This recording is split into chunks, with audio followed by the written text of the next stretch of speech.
New York Giants fans, we are less than a week away from the first round of the NFL draft.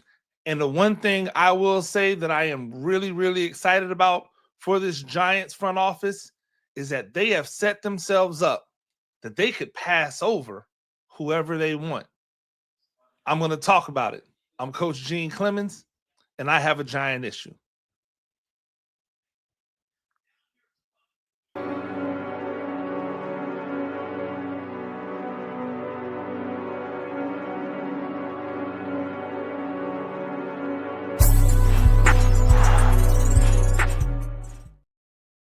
Ladies and gentlemen, welcome back to another edition of A Giant Issue. I am Coach Gene Clemons, New York Giants on that side. That's where you get all of your New York Giants news and information. Make sure you go over there, check out everything I've got going on. I've dropped a lot, and I mean a lot of content over there this month. You want to go and check that out. Also, you want to come over here to New York Giants on SI's YouTube channel. Keep hitting that subscribe button. We're inching closer and closer. It's going to take a big push by you guys in order to get us to 3,000 before the draft. But, hey, a goal is a goal, so we'll keep fighting. Hey, tell somebody that haven't checked us out before. If you've checked out other Giants spaces, come and hang out and see what we're all about over here at A Giant Issue. I really and truly appreciate the ride or dies. Hey, salute to Big Moo. My boy came out and said, hey, Coach Clemons, that last pod, man, you could have did that in like 5-10 minutes. You didn't have to make that 30. I appreciate it, and I salute it. We're back to the business, back to talking about this team and the things that they are doing in order to get better. First off, I want to say this. Like, I know that a lot of people think that the Giants have to do something in this draft, right? I've even said that they'd be foolish if Shedeur Sanders is sitting there to not take Shedeur Sanders, right? I know how many people believe that Abdul Carter is a generational talent. I know that Travis Hunter is the legitimate generational talent in this draft. But here's the thing, ladies and gentlemen, and this is something that you're going to have to like resign yourself to. There is nobody in this draft that is going to help the New York Giants win games this year. And I don't mean that they're not people who can't come in and play a role immediately, but none of these guys are like guaranteed to just come in and take somebody's job and therefore be effective enough, long enough, so that they could affect winning or losing. Some of these positions don't actually affect winning and losing on a regular basis. Very rarely do you see one singular edge rusher be the reason why you won and or lost a game, right? Usually it's a collective of edge rushers. It's a collective on the defensive line that balls out, right? So I think that that's important to know, but I want to explain why I feel that way, because I think a lot of you might be saying to yourself right now, yo, Coach Clemons, his brain's left when he picked his hair out. And if you're looking at my hair and it's looking pretty rounded, yeah, I just picked it out. Just wanted to, let it breathe a little bit.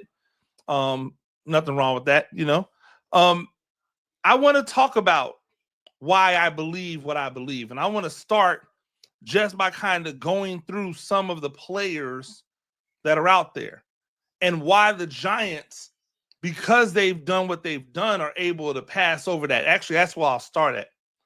The Giants addressed every need that they had in free agency. They addressed every need that they really legitimately had in free agency. A lot of you are going to say, well, they needed edge rusher. They didn't address that in free agency. And I would argue back, they didn't need edge rusher. They needed legitimate defensive linemen. They didn't need edge rushers. They needed legitimate defensive linemen. Now, would I have liked to have seen them re-sign a guy like Azeez Ojulari? Absolutely, because that's great depth, right? He's a starting level edge rusher that was coming off the bench, and when Kayvon Thibodeau got hurt, was inserted into the lineup, didn't miss a beat, right? But they added legitimate defensive linemen, guys who can play outside, guys who can play inside, guys who have an ability to rush from the interior which is what they lacked last year. Guys who can play the edge and be better against the run, something that they lacked on both sides last year, right? So they've improved the defensive line from that standpoint. They've improved the offensive line. Well, how did they improve the offensive line? They didn't really add anyone of note. You're right, they didn't. I'm going to tell you how they improved the offensive line.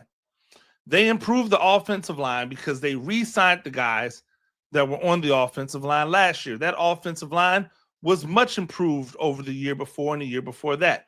The offensive line that they had last year was better than the offensive line they had in 2022 when they went to the playoffs. Right? So for me, that offensive line getting a second year under the same regime with the same offensive line coach to be able to gel and work on the continuity is only going to make that better. It's only going to make that relationship better. And on top of that, they brought in 2 legitimate backup tackles, one for the left side, one for the right side, which means they have people in place that if one of the 2 starting tackles, Jermaine Illuminor or Andrew Thomas, can't go, they have legitimate backups that can come in and hold the fort while they're out. This allows them to legitimately move Evan Neal from tackle to guard, where he no longer has to worry about edge rushers. And I know, and all of you out there, he's terrible, he's a bust. Say what you want. He's still only 23 years old. He's still on, never forget, for as long as Andrew Thomas has been in the league doing what he's doing, he's only 26 years old.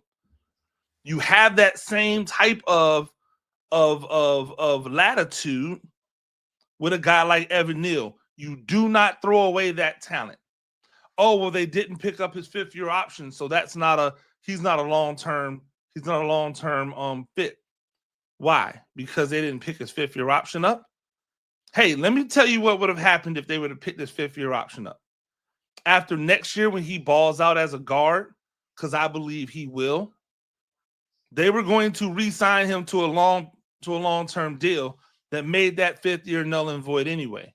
So now he's just going to be the long-term deal regardless. And if they have to, they'll just franchise tag him, right, to be able to work out a long-term deal, because nobody else on the team is going to be in a situation where you would franchise tag them, right? So, the fact that they didn't pick up his 5th-year option isn't really that big a deal at all.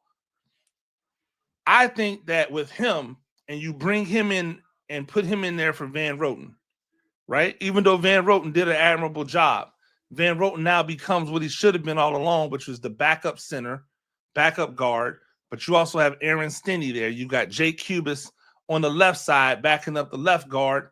You've got a backup at every position. That second unit should be able to come in and operate similarly, build continuity similarly, right? Now, all of them can't be on the field.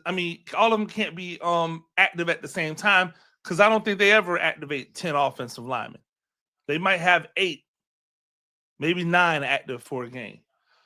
But because of the flexibility of Evan Neal to play guard, and now that we know Illuminor can play the left side, and we know that a guy like Van Roten could be a center or a guard, right?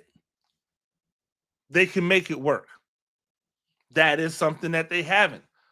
So from that perspective, they don't need offensive line help. They can pass over offensive line if we're talking about 2025, right?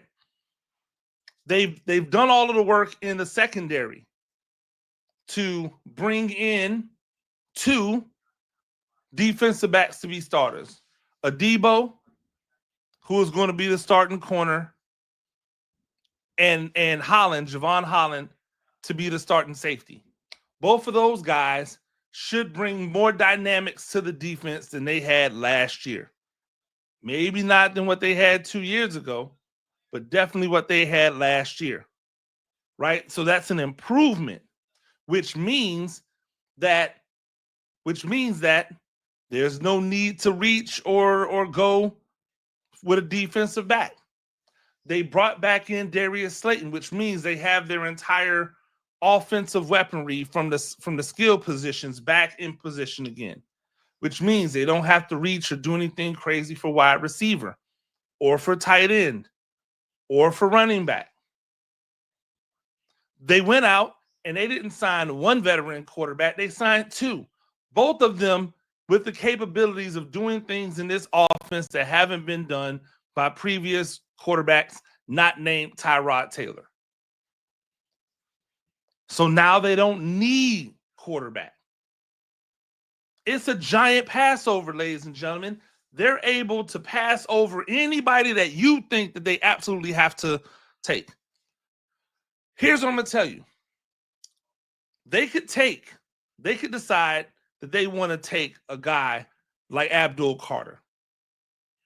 But if they take Abdul Carter, right, all of you were saying he's a generational talent, but you don't have any proof that he's a generational talent. You're just projecting it. And we all know that all of this stuff comes down to opportunity. Is he a better run defender as an edge rusher? When the ball's coming at him, is he a better run defender than Brian Burns or Kayvon Thibodeau? No, he's not. So he's only going to be a situational pass rusher. He's going to be great chasing plays down from behind because that's where he gets an opportunity to use his athleticism. If they use him as a blitzer, he'll be great there, right up the middle blitz. But he's not holding up at the point of attack right now. He, just like Kayvon Thibodeau had to, just like Brian Burns had to, is going to need to get stronger, grow more into his body before he's able to hold up at the point of attack like that. There's no guarantee he beats out Thibodeau as much as you guys don't like him, like Thibodeau. There's no guarantee he beats Thibodeau out for that job. So now he's in a rotation. If Abdul Carter finishes with 5 or 6 sacks at the end of his rookie year, is that a win or a positive rookie season, or is that a negative rookie season? If he doesn't get 10.5 sacks in his second year, is he a bust? Because that's what you were saying. That's what you're saying about Kayvon Thibodeau. Right? Kayvon Thibodeau had double-digit sacks in year 2. Year 3 got hurt. Missed several games, and you guys are out here acting like he's a bust. Meanwhile, he's 23 years old. Just like Evan Neal, you don't give up on talents like that. So there's no need to take Abdul Carter. A guy like Travis Hunter, generational talent. Is he coming in immediately and taking Banks or Debo's job? Is he coming in immediately and taking Darius Slayton's job? Is he taking Wan'Dale Robinson's job? Right? I don't know the answer. I would say take Wan'Dale Robinson's job. That's just me. Right? Turn Wan'Dale Robinson into the wide receiver 4 or 5, or just the gadget guy that you use in a bunch of different ways. I digress. But there's no clear-cut path to relevance and viability in year 1 with the Giants for Travis Hunter. So, right? If we're just talking about 2025, you can pass him over. There's no offensive lineman that they're taking that can come in and take the job of an offensive lineman right now. Unless you just say you're going to give them the job. If they went and took Will Campbell with a top 5 pick, and you put Will Campbell and Evan Neal up against each other at guard, Is Will Campbell going to be a more devastating blocker at guard than Evan Neal is? Is he going to be a bigger space eater than Evan Neal is? No. Will Campbell's going to end up being a backup on that team. Is he going to beat out Jermaine Illuminor on the right tackle? If they're giving them the opportunity to compete, you got to be honest with yourself and say, are they going to beat the people in front of them? And you might think, yeah, Will Campbell's better than Evan Neal. And I'm going to tell you, Evan Neal is bigger, more athletic, more explosive, better run blocker. And when you move to guard, you don't have to worry about speed rushes. Sorry. If they went and did what I wanted to do, if they went out and got Shedeur Sanders and you put them in a real legitimate quarterback competition, does he beat out Russell Wilson year one? Does he beat out Jameis Winston year one? I don't know. I can't say for certain. Right? There are things that he needs to work on in order to continue to get better, the same way that every rookie needs to work on things to continue to get better. So I can't say for certain that he's beating them out unless they just give him the job, which I don't want them to give anybody a job. I want everyone to earn it. So now you can pass those over. Right? You can pass those over. Defensive linemen, defensive ends. I'm sorry, defensive tackles. Who are they beating out? Nobody. Right? Now, if they take a D tackle and say, hey, we're going to put a D tackle next to, okay, there might be a hole there, but we just talked about all of this talent they brought in at D tackle. Are they going to be better than those dudes right now? Who knows? If they're not giving him the job, if he has to beat them out, I can't say yes. I can't say no, right? I can't say no, but I can't say yes. I can't with a straight face say yes. I can't with no conscience say yes, because I don't know if that's the truth. Right? I don't know if it's the truth. So I can't say yes. These things matter, ladies and gentlemen. They matter when you're trying to figure out like how these things are going to go. They matter when you're trying to figure out who's going to be out there come day one. And not for nothing, this team is going to go 9-8 or better based off the guys that are on this team right now before they draft. The sustainability beyond this season is going to come based off of the guys that they get in this draft. But they will not be successful or not be successful based on the guys that they get in this draft. That's just not how it's going to roll. The guys, because of what they have on their team, because they have put themselves in a position to not need, right? To not have an immediate need in 2025 for anything. They can pick anything. They can do anything. They can set themselves up to be anything. I wrote an article on the Giants, on New York Giants on SI, talking about something that the Giants absolutely need to leave the draft doing. And I picked something that I think that they should absolutely need. I'm not going to tell you go and check out the article when it drops. But I'll also tell you this. This is the draft for the Giants to trade down.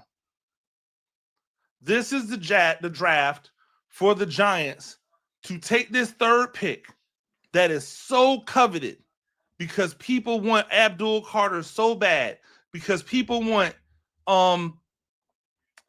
Travis Hunter so bad that you can trade this first round pick for a haul. You don't even have to trade that far down, and you still get an elite level player that is going to help you somewhere. If we're just talking about pure edge rushing, right? If we're just talking about pure edge rushing, Is Abdul Carter that much better than Green from Marshall? If we're just talking about pure like edge pass rushing, motor, probably not. Probably not.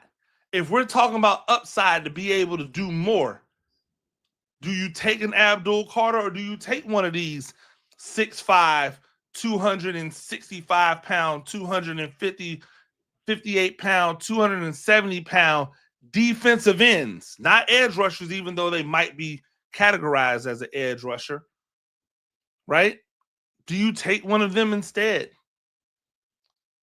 I think that there are so many talented edges in this draft that if you did not take Abdul Carter because you moved down, you could still get an extremely talented edge rusher to add to the fold, to the mix over there with Kayvon Thibodeau and Brian Burns.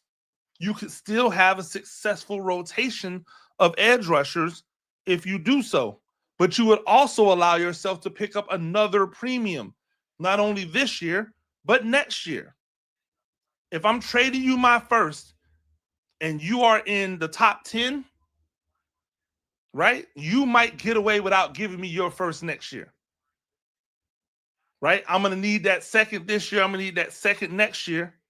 I might need a fifth or a sixth too. But if you're outside of the top 10 and I drop down, I'm going to need that first next year as well. And I'm going to need the second.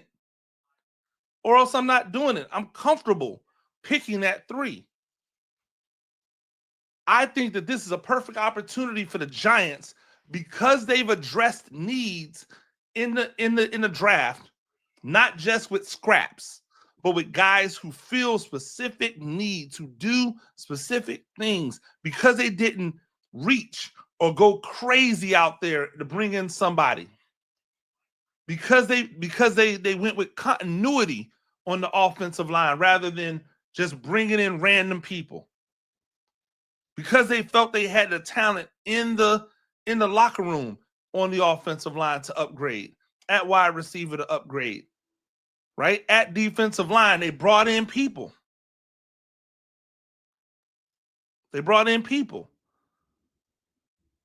So, like they put themselves into this position. Now take advantage of it. Imagine if the Giants trade down and now they're sitting with 2 second-round picks, 3 third-round picks, and a future premium pick. If they end up with 6 picks in the top 100 because they added 2 more picks via a trade down, tell me that's not special.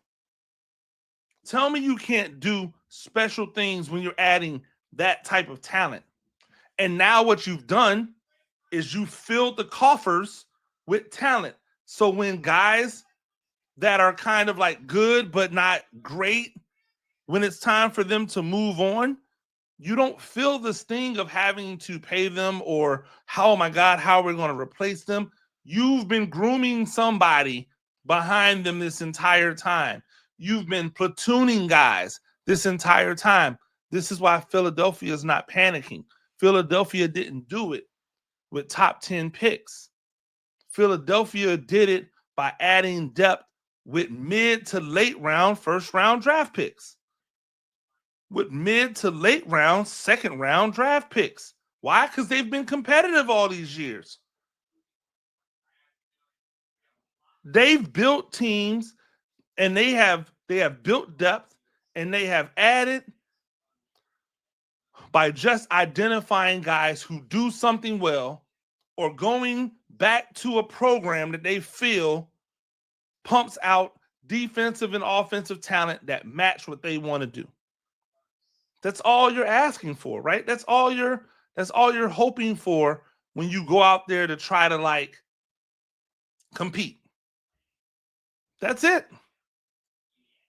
So the idea is already there. You've seen the blueprint. I'm not saying copy Philadelphia. I'm saying look at the teams that take advantage of trading down in order to add more talent. I'm going to give you a perfect example. The Chicago Bears traded down, right? They traded down. They got Carolina's pick. Carolina didn't have the worst season. They ended up with a first and whatever it was, like a 7th, 8th, right? They didn't trade either one of those first round picks. If you traded the first pick in order to get a haul, right? They got a haul when they traded that first overall pick. Why not trade the first pick again, get a haul, and now you've added to the ability to continue to do this over and over and over and over again. You have the opportunity to build a draft stock where every year you're drafting 2 first round picks. Right? You're just trading down and you're doing it in the middle of the round instead of at the top, or you're doing it at the end of the round instead of at the top. But the opportunity is there to build when you don't have legitimate needs. Like when you don't have players that need to come in and start right now. Whether you think the Giants are good enough, that's not the point.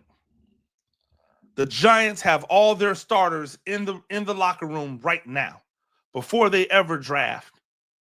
They have all their starters in the locker room right now. So anybody that they draft, they got to come and fight. Right? That is a great place to be in.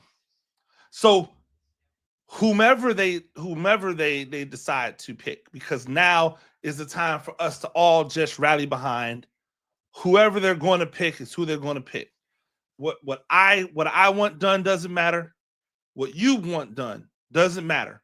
What all the other draft nicks and mock drafters and podcasters and content creators and fans, what they want does not matter. All that matters is on Thursday, they're going to pick a player. And that player does not have any pressure on them to come in and start right now because they already have it there. That's a great place to be. Now, if that person can come in and legitimately take one of these other people's spots, then that means you must have a dog. You must have a real live goon. But it's only if they are charged with coming in and taking a job, not coming in and being handed a job. I'm still salty about the Jermaine Illuminor thing where they just handed him the job. They didn't make him compete for it. I don't know what the harm in allowing him to compete for that next couple of weeks would have been. But I digress because he played great. Right? He played great. So that's where we are in this process.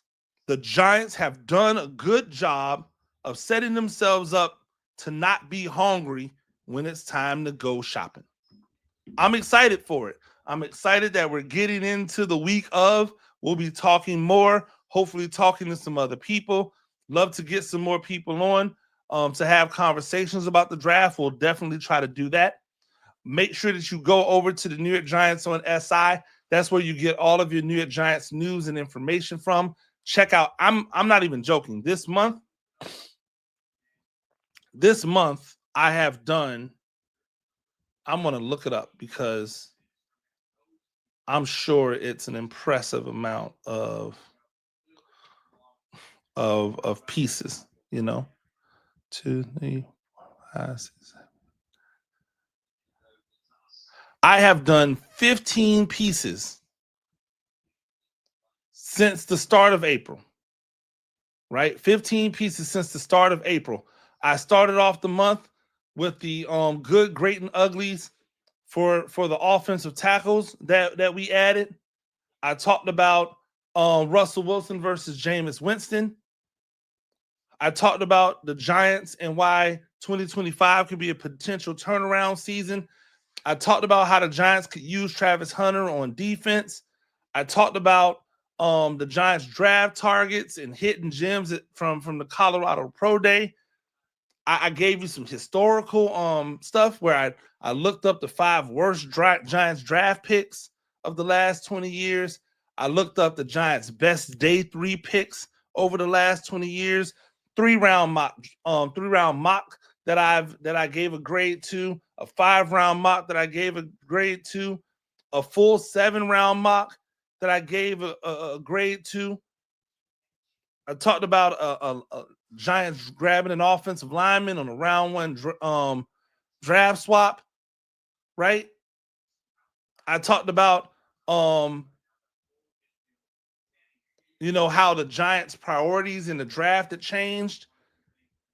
I talked about a player that the Giants picked and the Giants do-over from 2024.